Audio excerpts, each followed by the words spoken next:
Have you ever wanted to get in the mood, but it was just hard to get in the mood? Like you wanted to want to get in the mood.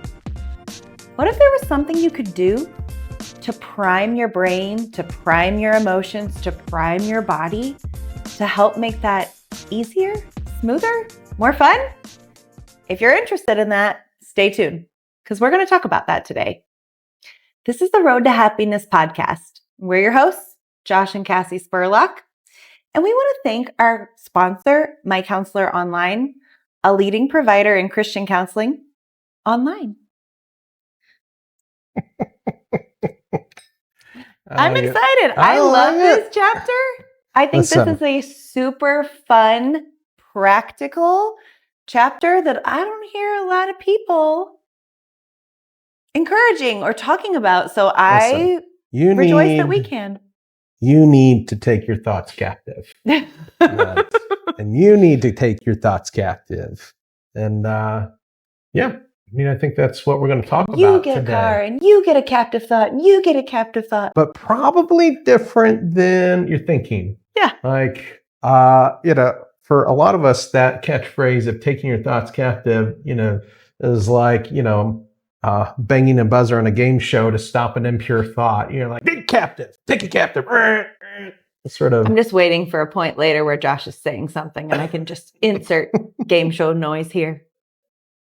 And so as we were, especially if you grew up in purity culture, you have this idea of like, anytime you even notice that the opposite sex exists, oh my God, you got to take that captive and shut that puppy down. That hard. You might be defrauding your future spouse. It's a slippery slope from noticing the opposite sex to premarital sex and idolatry and devil worship. And we're making light of it a little bit here, but like that is a journey we have both walked through deeply, emotionally, fought. Yeah, we have the True Love Waits card to prove it. And so, we can speak from personal experience around this. But seriously though, what does it mean to take our thoughts captive in the context of sexual fantasy in marriage, and what does that have to do with cultivating desire and sexual confidence?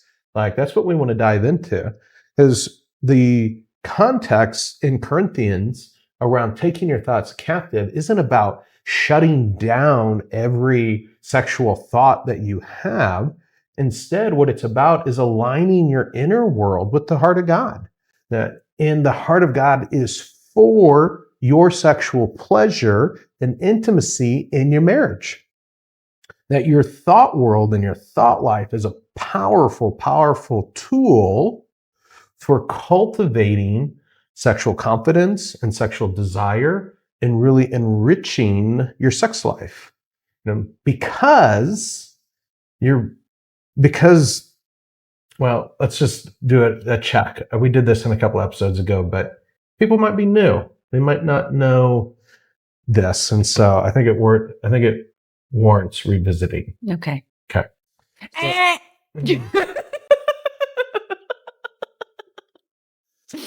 I'm gonna regret using the buzzer analogy. I can feel that already. What's wrong with you? Should I do it again? No. All right. On the count of 3, wherever you're at, whatever you're doing, we need you to point at your primary sex organ. Okay. Ready? Don't just do it. It'll be okay. Right. Ready? 3, 2, 1, point. I hope you're pointing at your brain. It's really going to be awkward wherever you're at if you're pointing at anything other than your brain. Your brain is your primary sex organ. Like you have sensory input data that comes into the rest of your body through your genitals, through really all of your skin has erogenous potential. But your brain is actually your primary sex organ. It's where that sexual data and simulation comes in and is actually experienced in that context. Super fun side fact. This is why, like, vets who are injured and lose feeling from the waist down can actually have their brain rewired to experience orgasm through sexual stimulation of other parts of their body and their skin. Super cool how God designed the body in that way. But orgasm doesn't happen in your genitals. It happens in your brain and is felt throughout your whole body in context. But so your brain is your primary sex organ. And so our thought life is a powerful tool that we can steward for the purpose of enriching our sex life.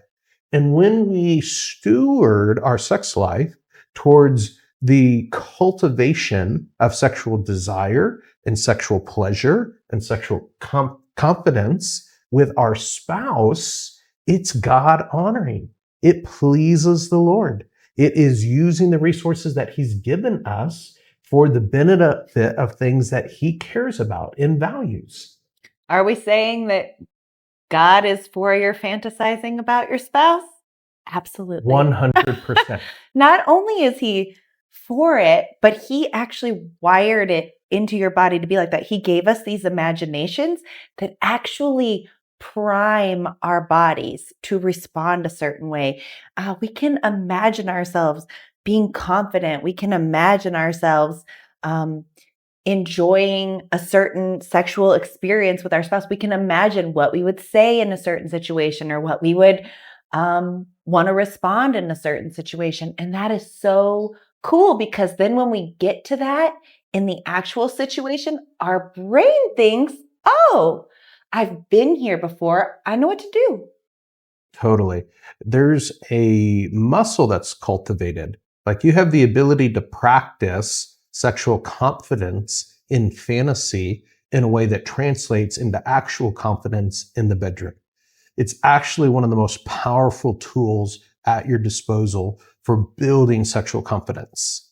Like there's a lot of different things we talk about in our book, Feeling Sexy, around how to cultivate sexual confidence and how to build desire.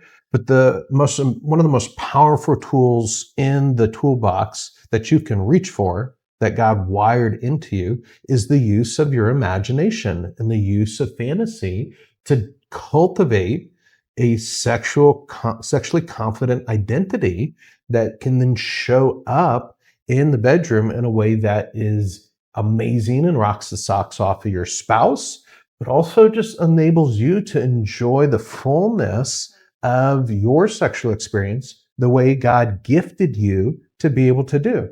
And so, we don't want to neglect the resources that God has given us. And I think as you're saying these things, like nobody is born being sexually confident. Mm-hmm. Maybe you had people in your life that were sexually confident and spoke to you and taught you. They input into you these ideas and these thoughts and these like practical things that you could do to develop that in yourself. But like, it's a journey for every person. And maybe you had nobody that showed you like wise things and invited you to think about things and, was a sexual, had a great sex life with their spouse and could invite you into knowing about those things. And so I just want to maybe just say, hey, we're all in the same boat. Like we are all learning. We're all on a journey. There's no shame wherever you are on the spectrum. Like, let's just jump in and engage the tools.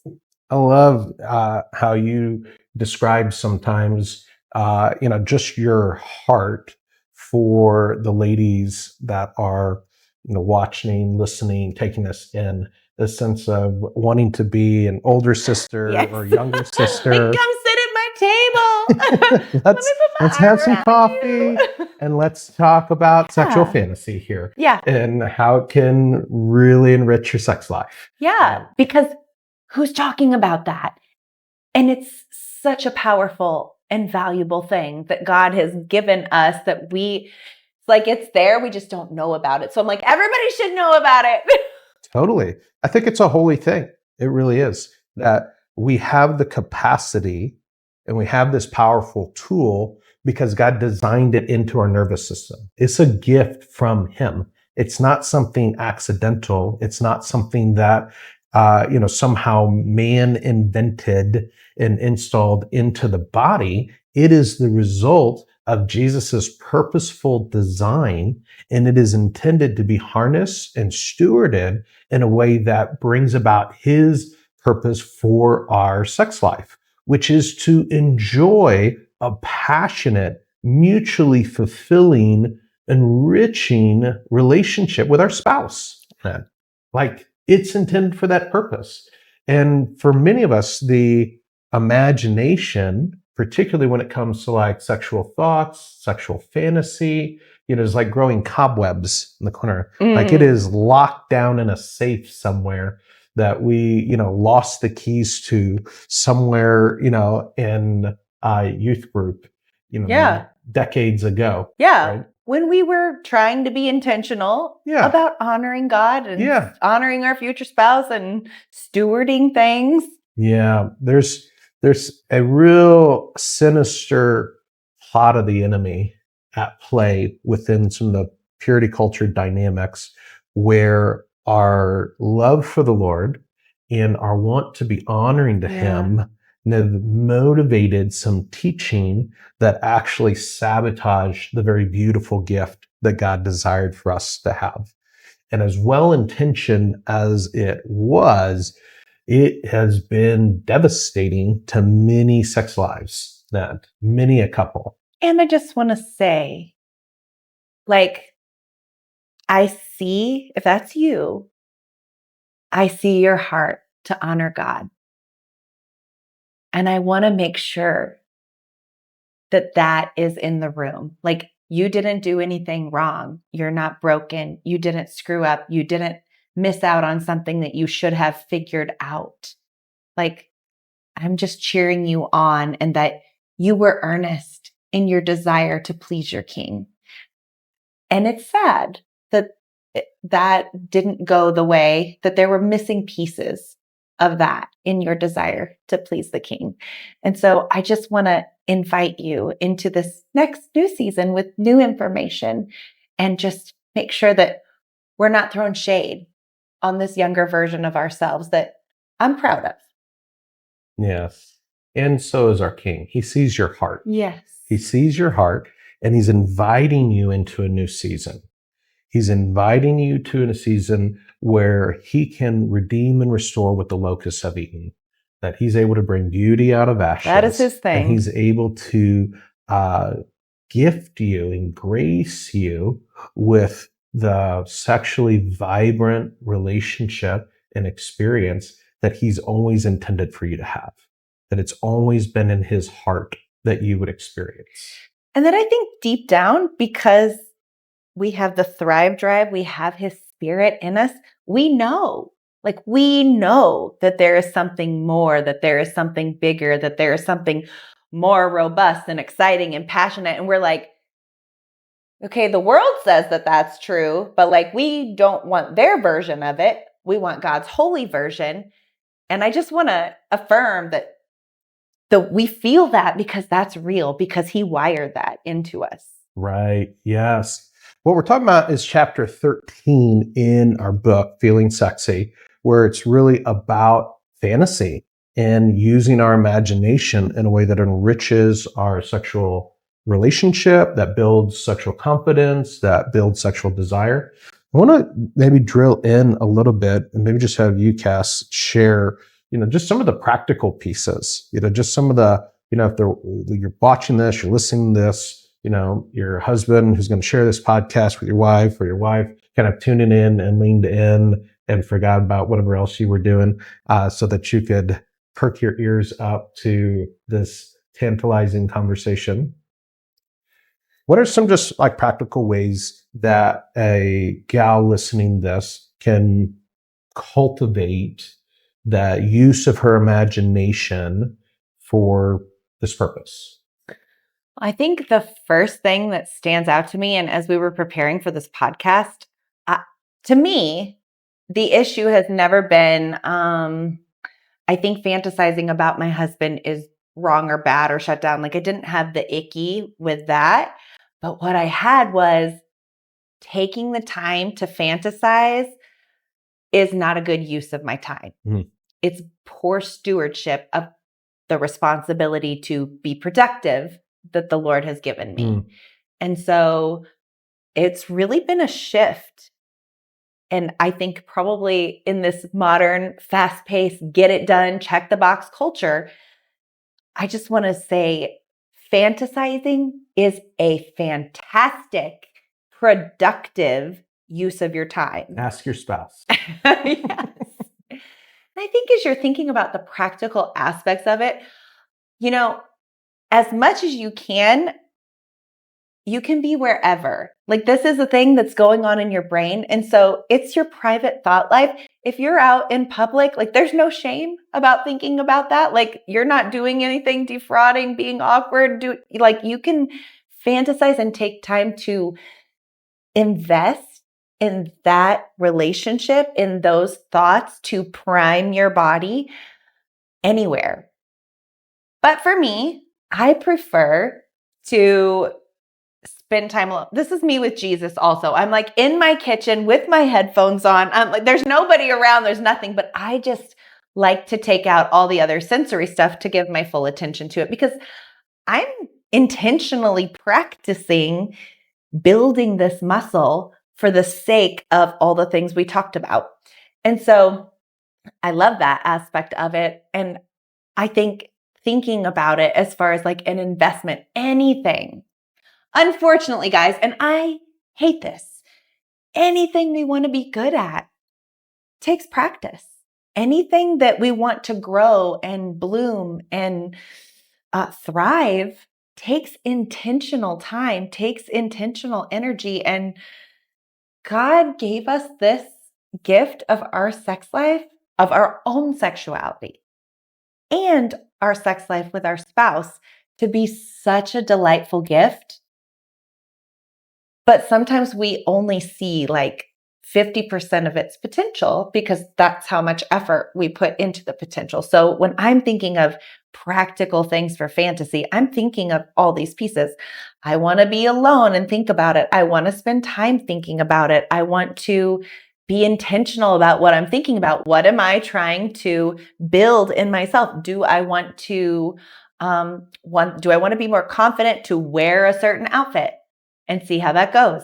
See how I feel about it. See how you feel about it. Well, then I'll fantasize about what that might be like. And I might even fantasize like, if you respond this way, how will I respond? If you respond a different way, how will I respond? What if you don't like I will prepare myself emotionally for all the different pieces of it so that I will feel like I've lived that before and I can lean into that. I will even like in thinking about fantasy, I will even say things that I might want to say in my own private space. This is not to do on the subway. Earlier, like you can think about all you want on the subway, but maybe don't be like, hey, da da da da da on the subway, But I will do that in my own secret world and private space to see what those words feel like on my tongue, to see how I feel with them coming out of my mouth. Like, is that something I want to engage? And it just gets like the more you do it, the more fun it is, the more confidence you build. Like confidence just breeds confidence and playfulness and joy and connection because your spouse, no matter how you show up about these things, is going to be delighted that you're investing in that connection, in that space with them. So those are some of the practical pieces. Yeah, I think it's super helpful, super practical there. Such a big deal to think about, what does it look like in the stewardship of our time? We all have the same 24 hours in a day. And we have to make choices about how we invest that. And when we think about the importance of our marriage and the connection for our family, for our kids' sake, for our community's sake within the body, for our future, for our joy, that we know that our marriage matters and is important. And there's lots of aspects to investing in our marriage. But one of the things that, we really emphasize in our marital work, in talking with folks, as well as in sex therapy and sex therapy, discussions, is we're not just talking about frequency, right? We're not just talking about having sex more often. Oh, for sure. If sex is bad, if the quality of your sexual connection is bad, then doing more of something that's not good is only going to further destroy your sex life. Like if your sexual connection and enjoyment is not enriching and positive and something that you look forward to, don't do more of it. Yeah. Fix it. Yeah, let's address it. Fix it It first. is fixable. Because quality lends itself to quantity. That when you improve the quality of your sexual experiences, you increase naturally frequency because we enjoy and look forward to doing more things we enjoy. Yeah. It's the pleasure principle at work. And so what we're talking about in this discussion is some of the practical things that you can do to actually cultivate the quality of your sexual experiences, that you have control over this. That desire and competence isn't just something that drops out of the air. And I love how you said earlier, none of us are born with sexual competence, that it is something that we cultivate. And that these are practices that cultivate it.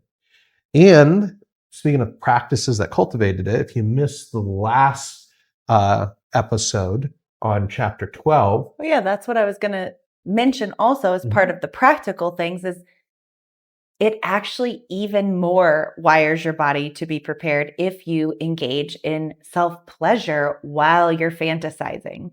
It's like amplifies the experience and helps prime your body. Oh, I think these things and my body responds this way. And then you're engaging that with your spouse, which still feels vulnerable, but gives you such it can take you, it's something practical within your control that can help bridge that gap to just making it so that you can take that step of vulnerability. And here's a fun fact that you may not understand or know about female physiology and the way that Jesus designed it, in that Jesus designed your body as a woman to be able to enjoy sex more than your husband can enjoy sex. And men, by design, have what's called a refractory period. And so that means that when they have an orgasm, that there's the release of tension within their body. And then there's a period of time from hours to days, depending on a variety of different factors, where their sexual desire is decreased in that. And for some period in there where it's impossible even for them to have another orgasm for a certain period of time there. God did not design your body that way. No. So what that means, practically speaking, is that if you have an orgasm while fantasizing in the afternoon and engaging in self-stimulation, that does not detract from you being able to connect with your spouse later in that day. It actually builds, it actually cultivates in a way that can enrich connecting with your spouse later in the day. It's not an either or, but it actually can be a way of developing and cultivating your desire and your confidence in a way that enriches your experiences with your spouse, not detracting away from it. And that's the purpose. That's the point. That our bodies are not our own, the scriptures tell us, and that the point and purpose of cultivating this fantasy world and this desire and orgasms and our orgasmic response and our enjoyment and pleasure of sex and connecting sexually isn't to defraud our spouse of connecting. Yeah, or to leave them out of the marriage bed. Right. It's the opposite of that we're actually practicing in private, something that enriches our experience together, and it makes it better, doesn't take away from it. Yeah, and if you really want to level it up, then just take a video of yourself doing that and send it to your spouse ahead of time. That will level it up. That 1 out of 1 husbands would agree that will level it up. That's advanced pro practice right there. It's a bonus tip. That's when you're at the next level of confidence. That's a great tip. It is building confidence towards that because it requires confidence to that. But even just a snarky or flirty text in text, saying that you are fantasizing about your spouse, or a picture that feels flattering, a selfie that feels flattering, or the video that these are things that enrich and invite your spouse in to the experience, which is the whole point. Yeah. Right? Like your pleasure by itself is valid. Yes. Right? That your pleasure and your ability to enjoy being a sexual creature was not given to you by God for your spouse. It was given to you by God for you and your spouse, but for you first. Then it's something that we share together. And the more you enjoy your sexuality, the more your spouse enjoys your sexuality. Like they feed off of each other and are mutually enriching. And so the practices and investment of time and energy and effort that you make into you enjoying connecting sexually always benefits your spouse in your combined together sexual relationship. Yeah. It's worth the effort. It's worth the energy. It's a really different paradigm than sexual fantasy being a slippery slope to selfishness and debauchery. The truth is the opposite of that. Yeah. I mean, that is a lie the enemy used to keep couples trapped in a sub-satisfactory sex life. That the Lord wants more for you, and we want more for you.